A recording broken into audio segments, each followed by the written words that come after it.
Aujourd'hui, je suis avec Fabien et aujourd'hui, on va parler de bien-être parce que vivre pleinement et consciemment son célibat, ça passe aussi et surtout par le bien-être. Et quand on dit bien-être aussi, c'est s'aimer, c'est se donner du temps. C'est aussi être à propos de son corps, de son bien-être. Et d'ailleurs, c'est pas Fabien qui va nous dire le contraire. Et avant comment dire, d'entrer dans le vif du sujet, je vais demander à Fabien de se présenter à nous et après, moi, je lui poserai quelques petites questions qu'on va partager avec vous. Okay. Bonjour Fabien. Bonjour Michel. Alors, ça te va d'en dire un peu plus sur toi? Très bien. Alors, qui suis-je? Je suis Fabien Delcourt. J'ai créé un blog qui s'appelle Objectif Paléo et une chaîne YouTube associée. Sur ce blog, j'accompagne les personnes qui veulent perdre du poids sans régime, de manière durable, sans frustration, tout en gardant le plaisir de manger. Et véritablement, voir la perte de poids comme quelque chose de facile. Parce qu'on entend tout le temps que la perte de poids, c'est extrêmement difficile, que personne n'y arrive. Et c'est vrai, hein, 95% des gens échouent lorsqu'ils entament un régime. Pourquoi? Parce qu'il ne faut pas faire de régime en fait. Mais on y reviendra. Voilà ce que je fais en gros à travers mes vidéos YouTube. Et mes coachings, etc., c'est que j'accompagne les personnes à atteindre leur corps idéal. Oui, alors Fabien, merci de présenter comme ça parce que moi, la question qui me vient, que tu as commencé à aborder un peu, c'est vrai que quand on dit régime, on peut se dire oui, encore, en voilà un est-ce que ça va marcher? Il y a cette envie de faire des régimes, mais comme tu le dis, on se rend compte le gros problème, comme dire régime, c'est de prendre soin de soi et ne pas forcément se dire qu'on est en train de faire un régime, tu vois, et que pouvoir avoir quelque chose qui soit durable, qui dure, parce que ce qu'on remarque aujourd'hui, c'est ce qu'on appelle yo-yo, des gens qui perdent très vite et descendent très vite. Donc toi, en quoi ce que la méthode ou la technique ou l'approche que tu as, en quoi ça peut garantir une perte de poids durable. Une perte de poids durable et surtout quelque chose de pas contraignant, tu vois, pas difficile. L'approche que j'ai, c'est vraiment quelque chose de global et ce qui fait que ça ne va pas être un régime justement qui va pas être un yo-yo, c'est parce qu'on va s'y prendre de la bonne façon. Parce que c'est pas si les gens échouent leur perte de poids durable, qui reprennent tout leur poids, c'est pas parce qu'ils sont nuls, c'est pas parce qu'ils n'y arrivent pas ou qu'ils n'ont pas la bonne génétique, c'est parce qu'ils s'y prennent de la mauvaise façon, c'est parce qu'ils ont un mauvais outil. Parce qu'on leur a dit que du camp c'était bien, tous les régimes avec un docteur devant, on leur dit que c'est bien, mais tous ces régimes-là, quand il y a le mot régime, en fait, c'est le meilleur moyen d'échouer parce que quand on fait un régime, on se met en restriction et quand on met en restriction, le corps n'aime pas du tout ça. Tout à fait. Toi, tu es coach, je le sais, et tu sais aussi bien que moi que l'inconscient se met en résistance si on est en restriction. Oui. Parce que le corps ne supporte pas la restriction. Pourquoi? Parce que c'est notre mécanisme de survie. Si on mange vraiment trop peu par rapport à nos besoins, le corps va mettre l'alerte générale. Il y a les loupiotes rouges qui s'allument, ça fait. Et tu fais bien. Hein. et quand on mange vraiment trop peu par rapport à nos besoins, mais en fait, le corps, qu'est-ce qu'il fait? Il va diminuer le métabolisme de base, c'est-à-dire qu'il va diminuer les besoins, les dépenses caloriques pour véritablement consommer le moins possible. Parce qu'à l'époque, quand les hommes préhistoriques ne trouvaient pas de nourriture, c'était le mécanisme de survie. Mais ça fonctionne encore aujourd'hui. Et du coup, quand on mange trop peu, le corps est très économe. Le corps peut être très très économe. Lui, il veut ce qu'il veut, c'est consommer le moins possible. Donc quand on mange beaucoup trop peu, ou quand on se restreint vraiment, le corps il se met en danger. Il sait le cerveau sait qu'on est en danger. Et du coup, dès qu'on va avoir un petit écart, on va se lâcher complètement. Disons, c'est comme si on tire sur la corde de plus en plus, et puis à un moment on peut plus se retenir en fait. Parce que les gens se retiennent, je vais pas manger ce cookie, je vais pas manger ce plat là, ils se retiennent, et un beau jour ça pète, et puis ils vont prendre toute la table, toute la nourriture, et ils vont tout manger. Tu parlais de cerveau justement, pour aller dans ton sens, je crois que si le gars il se dit là-haut, je suis en survie, Et puis, Ouais. et en général, c'est assez brusque. Enfin, c'est pas quelque chose qui se fait C'est ça.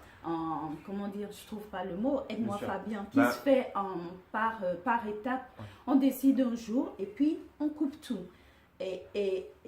Si en mode survie, c'est comme moi, on m'enlève tout et puis je vois qu'il y a un petit écart, les gars, ils doivent faire du stockage. On se dit, il s'est lâché, où il s'est lâché, on va en profiter pour prendre le maximum d'ici C'est là que, enfin, je schématise C'est un exactement peu, ça. hein, mais je crois que c'est un peu ça. Alors tu disais tout à l'heure, comment le faire de façon appropriée. Ouais. Alors comment tu t'y prends rapidement, hein? Bah alors, déjà, ouais, c'est ce que tu disais, c'est intéressant, c'est que le temps ne respecte pas ce qui se fait sans lui.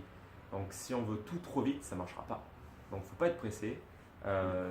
On va perdre du poids, ça va arriver, on va perdre tranquillement et durablement, parce qu'il faut être conscient qu'on ne va jamais les reprendre si on s'y prend de la bonne façon. La première chose que je peux dire, c'est de commencer à écouter son corps. Ça peut paraître bête et pourtant c'est quelque chose qui marche. Parce que souvent, c'est des solutions, on n'a pas à chercher des trucs très compliqués. Il Ouais. ne faut pas aller compter ses calories, ça c'est une grosse erreur. Il ne faut pas aller chercher à manger à tout prix que des légumes, manger très sain. La première chose à faire, c'est d'écouter son corps. Donc une chose très très simple, ça peut être de se mettre devant son assiette, à table, de fermer les yeux, de se concentrer sur son corps, quelques respirations et sentir comment on se sent. Faire pareil pendant le repas, faire pareil après le repas. Et on voit comment on se sent. Enfin, on voit la différence en fait entre avant, pendant et après. Et si après on se sent ballonné, on se sent pas bien, on sait qu'on a fait déjà quelque chose qui n'est pas adéquat. Soit on a trop mangé, Ouais. soit on a mangé du gluten et on ne le tolère pas, Mhm. soit il peut y avoir tout un tas de raisons. Soit on a mangé beaucoup trop vite aussi. Ok. Et donc la première chose à faire, c'est ça, c'est de prendre conscience de notre corps et surtout de respecter la sensation de faim. Pour moi, ça va avec. C'est-à-dire que quand on est en train de manger et que notre corps nous dit « Ok, là, Fabien, t'as assez mangé », ben, on arrête. Ouais. Même s'il y a encore des trucs dans l'assiette, eh bien, on le met au frigo et on y reviendra plus tard. Ou alors, on le donne à quelqu'un qui a encore faim. Mais quand on n'a plus faim, on arrête de manger. Parce que si en fait, ça peut paraître bête ce que je vais dire, hein, mais je vais révolutionner le domaine de la perte de poids là. C'est que si on prend du poids, c'est en très très grande partie parce que ce simple mécanisme de la faim, on ne le respecte pas. C'est clair. C'est qu'à chaque repas, tous les jours, parce que sur un repas c'est pas grave, mais quand sur 3 repas par jour ou plus, on répète ça tous les jours de l'année, 365 fois, ça fait plus de 2000 repas. Et non, enfin, pas, plus Ça de 1000 fait plus de 1000 mal. repas. Plus de 1000 repas. Eh bien, ça fait beaucoup de grammes, de kilogrammes de prix parce que c'est, comme on dit, les petits ruisseaux font les grandes rivières. Donc, on ne respecte pas notre faim sur un repas et qu'on le fait à chaque fois qu'on mange un tout petit peu plus que ce qu'on a besoin, on va finir par stocker. Mais si par contre, évidemment, si à un repas on va dépasser cette sensation de faim et qu'on est quand même à l'écoute de notre corps, ben, le repas d'après, notre cerveau va nous dire qu'on a moins faim. On n'aura même pas besoin de le calculer. Notre cerveau va nous envoyer une sensation moindre de faim. Il suffit de la respecter et ça se régulera tout seul. C'est pas sur un repas qu'on va prendre du poids, il n'y a aucun problème. Donc ça c'est vraiment le côté psyché. Et après il y a aussi, ce que je te dirais, ce sera le deuxième élément, Ouais. c'est le côté purement nourriture, c'est éviter tous les aliments à index glycémique élevé. Tu sais, tous ces aliments qui stimulent tellement la production d'insuline, cette hormone qui fait stocker du gras, qu'ils vont favoriser la prise de graisse. Et j'ai vu une étude qui m'a surprise que il y a des personnes qui mangeaient moins que leurs besoins au niveau calorique, mais à qui on donnait beaucoup d'insuline, c'était une étude pour tester, et même s'ils mangeaient moins que leurs besoins, ils prenaient du poids. Surprenant. Parce que c'est ça, quand on consomme des aliments à index glycémique élevé, ça va stimuler beaucoup la production d'insuline qui va se charger de stocker le sucre en graisse. Du coup, tout ce qui est pain, tout ce qui est pâte, tout ce qui est transformé en fait, bah, ça va avoir un index glycémique élevé. Et si on en consomme pareil, trop souvent, tous les jours, bah, on va stocker de la graisse et ça va poser problème à long terme. Aïe, aïe, aïe. Alors, donc, tu as parlé de cette notion d'écouter son corps. Ouais. Ça, comme tu dis, hein, ça n'a l'air de rien, mais c'est tellement important. Et en même temps, ce qui est trop, c'est qu'on ne le fait pas forcément. Je suis la première, hein, j'écoutais très attentivement ce qu'a dit Fabien. Combien de fois par gourmandisme on aime et on sent qu'on n'a plus faim, mais on y va quand même parce qu'on est dans une ambiance ou même ça, peu importe.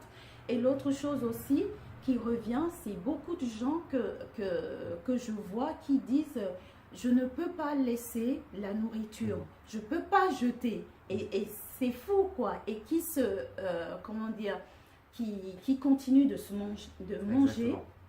alors qu'ils n'ont plus faim. Mais bon, ça c'est une autre histoire, c'est l'éducation. C'est quand on était petit et qu'on nous a dit finis ton assiette. Qui n'a pas eu fini son assiette? Exactement. Ben, ça donne ça après.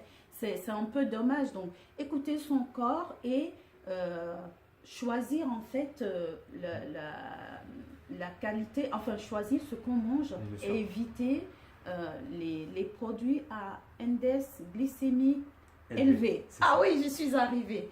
Est-ce qu'il y aurait un autre, enfin, comment je peux dire, astuce, pépite ou que Ouais. tu peux nous...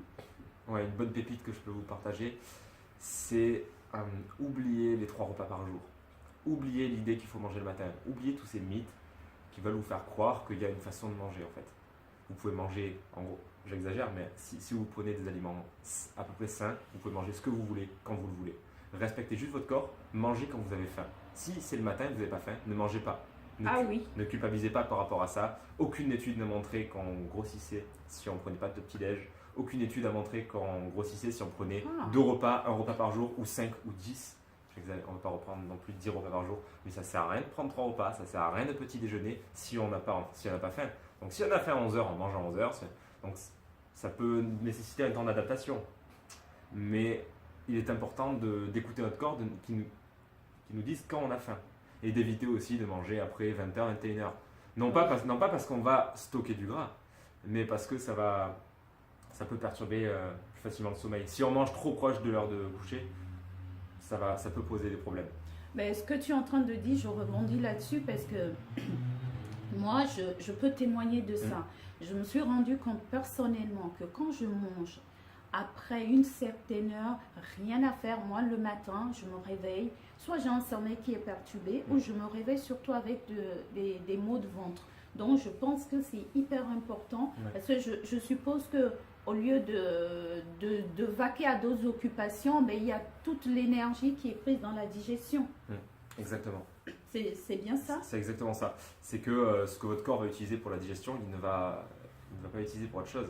Et pendant le sommeil, on veut que notre corps se focalise uniquement sur la régénération, sur la production d'énergie pour le lendemain. Donc, oubliez les dogmes des 3 repas par jour, oubliez les dogmes de 3 produits laitiers par jour, tous ces trucs-là. Tous les trucs qu'on entend tout le temps, en fait, c'est des mythes. C'est pas parce qu'on entend souvent que c'est vrai. Donc, la vérité est à l'intérieur, en fait. Elle n'est pas à l'extérieur, elle n'est pas à la télé. Votre vérité, elle viendra en vous écoutant. C'est aussi simple que ça. J'aime bien ce que tu dis, que tu viens de dire, la vérité est à l'intérieur. Parce que quand on regarde en vrai, on a toutes les ressources en nous. Parce que quel que soit le régime, moi je ne suis pas une spécialiste, j'essaie d'écouter mon corps. Je crois que s'il y a quelque chose à vraiment retenir, à commencer par lequel on peut déjà commencer, qui est simple à mettre en place, c'est vraiment d'écouter notre corps, parce que lui, il sait ce dont on a besoin et quand on en a besoin. Et donc, en étant dans cette écoute, mais tout ce que tu viens de dire, Fabien, en fait, c'est relativement facile à mettre en place. Clairement. Le plus difficile, en fait, c'est de pouvoir écouter son corps. Alors, qu'est-ce que tu dirais? Mais s'il y a des gens qui veulent aller plus loin, où est-ce qu'on peut te retrouver pour, qui veulent soit en savoir plus ou se faire accompagner. Oui, alors je te disais, s'il y a des gens qui ont besoin d'en savoir un peu plus sur ta méthode, parce que là on a fait vite, qui veulent en savoir plus ou qui veulent se faire accompagner, parce qu'il me semble que tu accompagnes aussi, non? Oui, bien sûr, j'accompagne les personnes qui veulent véritablement faire ce qu'on disait depuis le début, c'est perdre du poids de manière durable, atteindre leur corps idéal, qui n'ont pas envie de passer par un régime et qui sont un peu perdus dans ce qu'il faut faire. Si elles sont vraiment motivées, si vous êtes vraiment motivé et que vous voulez avancer, vous allez sur objectif-paléo.fr et vous pouvez me contacter. Mais déjà, je vous dévoile tout un contenu qui va vous aider à perdre du poids de manière durable. J'ai mis vraiment beaucoup de conseils. Donc sur objectif-paléo.fr, vous rentrez vos coordonnées, vous accédez au rapport confidentiel que j'ai rédigé. Il y a plein de choses déjà appliquées. Et pour aller plus loin, vous faites appel à moi en coaching et ce sera avec plaisir de vous aider. Et vous avez aussi mes vidéos YouTube sur la chaîne qui s'appelle aussi Objectif Paléo. Mais super, merci beaucoup Fabien. Donc vous avez tout ce qu'il faut. Moi je mettrai sous la vidéo objectifpaléo.fr pour retrouver Fabien pour une très belle aventure. J'ai envie de dire déjà allez lire son blog, voir sa chaîne YouTube. C'est vrai que Fabien est très généreux. Il met beaucoup de choses à notre disposition et il n'y a plus qu'à. Allez mes chers cellules conscients, je vous dis à très bientôt. En attendant, vivez pleinement et consciemment et je vous retrouve très bientôt pour une autre vidéo. À vous de jouer. Ciao.